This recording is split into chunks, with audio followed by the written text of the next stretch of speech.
Welcome back to this video. My name is Rafi Yakub right here, and to this video I'm going to show you on how to restore default settings in Chrome browser. So let's see. Very first thing you want to do is to open up your Chrome browser. After you open up your Chrome browser, next thing you need to do is to simply come to the top right here, click on these three dots, and then this is going to drop down. Next thing you want to do is to simply come down below right here, and then make sure you go to settings.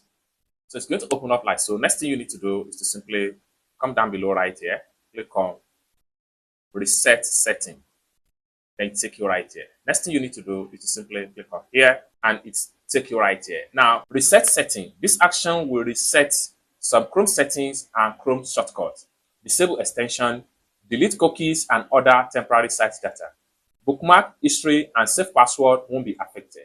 What you need to do is to simply click on reset settings, and all the setting you have done in the previous is going to be erased, and then you will be back to a fresh and new Chrome default setting.